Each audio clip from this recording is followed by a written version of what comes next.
Okay, this video is for creating a budget sheet on Google Sheets. You'll need to open up your Google Drive, click on Google Sheets, and then pick a blank sheets. We want to make sure that this goes into our Math Models folder. We want to label it Financial Budget Sheet. And then make sure that it goes into your, move it to your Math Models folder. So, pick Math Models. Okay. You will want to make sure you get all of the items that are listed on your financial planning sheet, college, salary, etc. But to actually set it up, you're first going to put in your assets. This is what you have coming in, your income. So we need an income line, and you will enter into the your income that you make per month. This is after taxes. And Social Security is taken out. Okay, so, or another way of putting that is this is your net pay.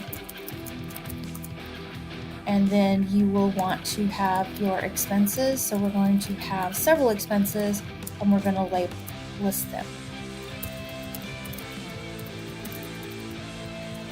And you're going to want to give yourself some room.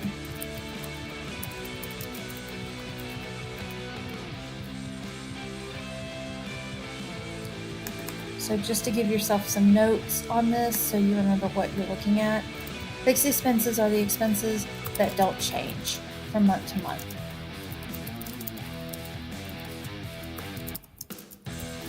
Such as your house payment or your rent, your car payment. Variable expenses are expenses that do change from month to month and may even be zero. Example would be your utilities bill or your fund budget. You may not have one. And then we also want to have on here our emergency fund or savings.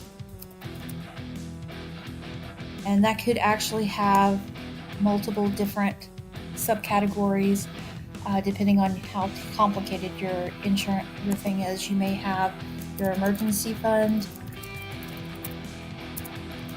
and you may also have your sink fund, which is something you would actually be putting money into to buy something big like furniture.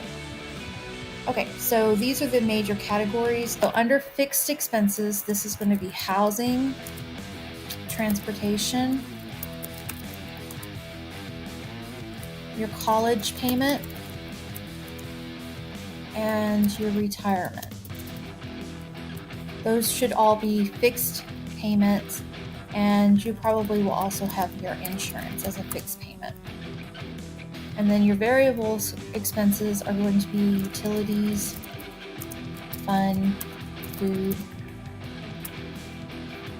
And then again, we've already talked about our emergency fund / savings.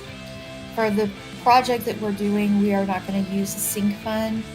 Or I just wanted to mention that would be a possible category on your future.